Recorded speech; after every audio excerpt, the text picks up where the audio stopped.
This is the review crew, and thank you for bringing this up. That's kind of you. Yes, I was supposed to bring this up on Friday Night Tights. I didn't. Got in trouble. Lots of trouble. So I am doing a memoir, a book called Waiting for Nerdrotic from Prison to YouTube, and it will be out very, very soon. And we want to, my publishers asked if we could get a crew together to help review it. It does cost a little bit of money, so sorry about that. Grift, yes, I will grift my life story. And I would appreciate your help.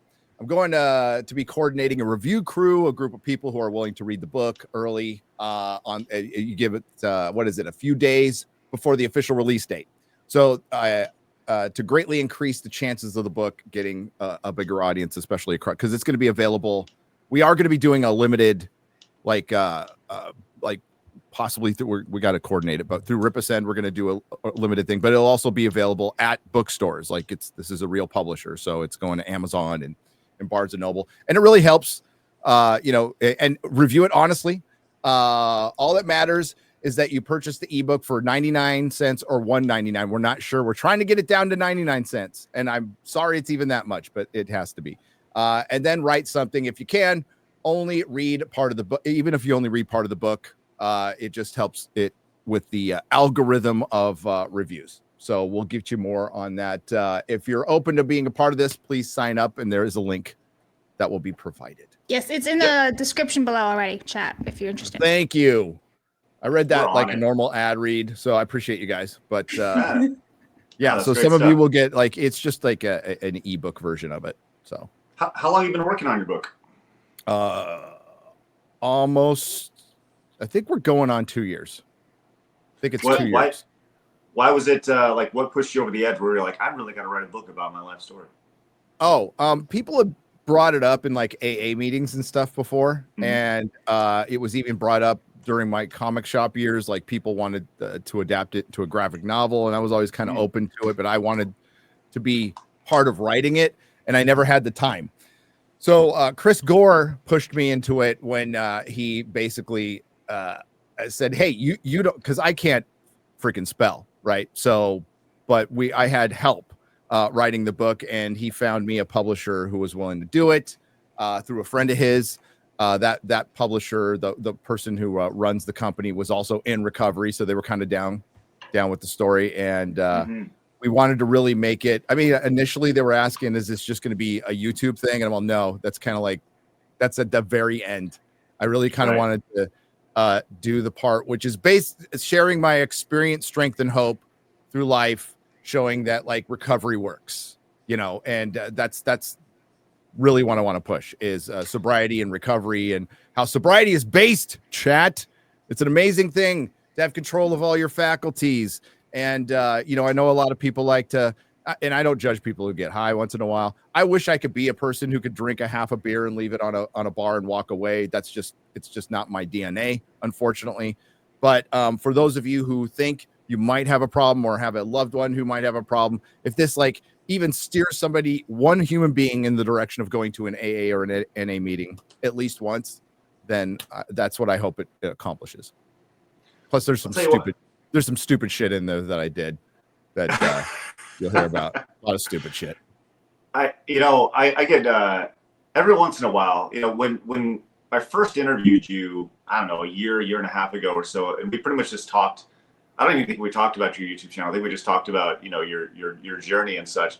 I still get people who come up and they'll send me a message or something and talk about how that was a side of you that they hadn't necessarily, there's some stories in there that they hadn't necessarily heard from you, which I take, a lot of pride in that interview, because I think it was really, really cool to hear those things. And for you to kind of put that into, written words, I think is going to be really valuable for a lot of people, because people got a little bit out of that interview, but for them to actually hear it from you in your own words, I think is going to be awesome. Thanks. And that was really fun to do, and I appreciate it. I really do. And listen, my story is not the worst story in the world. It's not the best story in the world. Everybody's got their own story. Mine was crazy. I mean, it was just crazy. It was a crazy story. I shouldn't even be here, sitting here right now. I mean, I flatlined twice. So I should, every day. It took me a long time to realize, but every day is gravy if it gets. So I try to, and it's not like every day is fun. It's not, that's not reality. But if you're happy and peaceful a little over half the time, that's a victory. And a lot of that is mindset. And what worked for me was recovery, was AA. It was life school for me. So yeah, hopefully people get stuff out of it. And yeah, again, you know, there's me doing some really dumb stuff that. I think Craig is in the to the beyond. There he is. Sorry, about 5 seconds ago, I'm sure you were saying something extremely profound, and then Starlink the chat heard it. It's all good. I think Blabs it's very heard noble. it, I did. and the chat heard it. I think it's very noble of you, Craig. So Craig, not you. Shut up, Craig. Mm-hmm. Carrie, so congratulations. I see the chat in there. Like anything in small doses is fine. Actually, a little wine at night is healthy for you once in a while. But I don't do that. I drink the entire bottle of wine and then I move to whatever. I never liked the taste of alcohol at all. I just like getting effed up and out of my own head. Then it would be vodka, and then it would be. I would skip pot and just go right to coke or meth and hookers in Vegas and be dead. Wow. Like that's what happened. That's what will happen if I go out again. So, but a little bit, like, again, not judging anybody who goes out there and does that stuff. If you're a casual user, it's fine. It just means you're a normal human. It's funny because we actually on the way down, I think everybody struggles with something in their life, whether it's alcohol, drugs, sex, or food, right? Like everybody has some sort of vice or addiction. And I think for a lot of America, my wife and I were talking about how, I think for a lot of America, they are addicted to food. When we are addicted to food, this idea that you always have food around, and we were talking about that. It's just, different vices. It just kind of, it's all wrapped up in different ways. So yeah, and it's great. It's how you can, like it's called addiction's called a disease, right? And I think a lot of people fight back on that. And it's a good question to bring up because it sounds like an excuse. It excuses you from responsibility. But the one thing they definitively teach you in AA is it does not. It is a disease that is brought on by a conscious decision. Once you are aware of your addiction, this is a conscious decision. And a lot of us are just born that way. It's just, you're born addicted. It's obsessive compulsive. It's a brain chemistry mismatch. Whatever the hell it is, doesn't really matter. We're an addict. And there's a way to deal with that. There is a way. And it's not easy. There's no pills. There's no 30-day rehabs are really great to detox. I've been to Betty Ford. I've been to the Betty Ford Center, which used to be like the high tier, like numero uno rehab of the time back in the late 80s and early 90s. And it was great. I played croquet. I met Eddie Van Halen, he bailed, but it was awesome. And I went out and partied, but it did plant a seed of AA in there. Like I had no hope of being sober after that, because for one, Palm Springs used to be like the California Fort Lauderdale. Back in the 80s. That's where all the kids went for spring break, and it was crazy.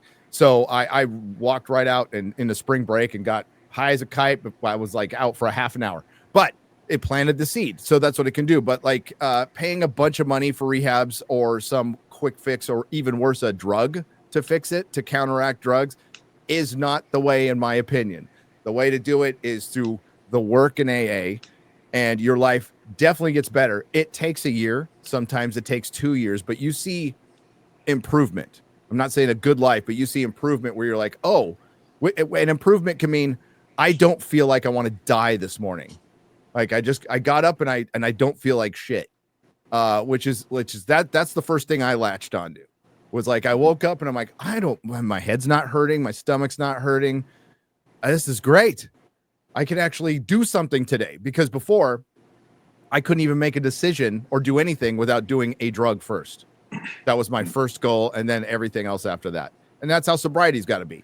I can't do anything. I can't be a father to my kids. I can't be a husband to my wife. I can't do my job. I can't take care of the people I work with unless I'm sober first. So it has to become above everything I love, or I lose it all.